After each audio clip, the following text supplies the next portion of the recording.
Бид нар 3 дугаар сарын 9-өөс 2 сарын хугацаантай нийт гүүх сонирхолтой гүүгчдэд зориулаад нэг 2 сарын челленж эхлүүлж байна. За манай тэр челленжийн хугацаанд ямар хүмүүс нэгдэх вэ гэхээр 18-аас дээш насны гүүх сонирхолтой ерөнхийдөө Эрдэнэтийн бүх иргэдийг чөлөөтэй урьж байна. За өнөөдөр бол манай багийн өсвөрийн анхаа шатны тамирчид, насан туршидын шгшээгийн тамирчид болон насан туршидын сонирхчтой ангиуд бүгд цугласан байна. Одоо 3 сарын 9-өөс та бүгд яг насан туршидын сонирхчтой ангитайгаа бүр шинээр бүх дасгалуудаа яаж гүйд сурах уу, гүйцийн сонгол дасгалыг хэрхэн хийх үү гэд бие алаалтай хүртэл хэрхэн хийх үү, эртэл багтаа бэлтгэлийг ерөнхийдөө яаж хийх үү гэдэг талаас нь нэлээд нарийн зөвлөгөөнүүдийг хүн тус сурчлаа өгнө.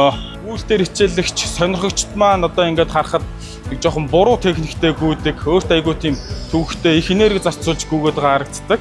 Яаж хэрхэн зөв гүйхийг одоо гүйцийн сонгол дасгалуудаар ерөнхийдөө заснаа. Ялангуяа энэ шилбэний, шагааны эргэн тойрон жижиг булчингууд, гуйны ар ингээд хүний нөгөө нэг алхах, ер нь энгийн дасгал хөдөлгөөнд ажилтгүй жижиг булчирнуудыг ажиллуулснаар бид нар зөв техниктэй, бага энергиэр их хол зам, их хурдан гүйх дадал зуршил суралцсанаа. Эрдэнэтийн гүүх дуртай бүх иргэдийг бүгдийг урьж байна. Та бүхэн идэвхтэй амрагдаарай.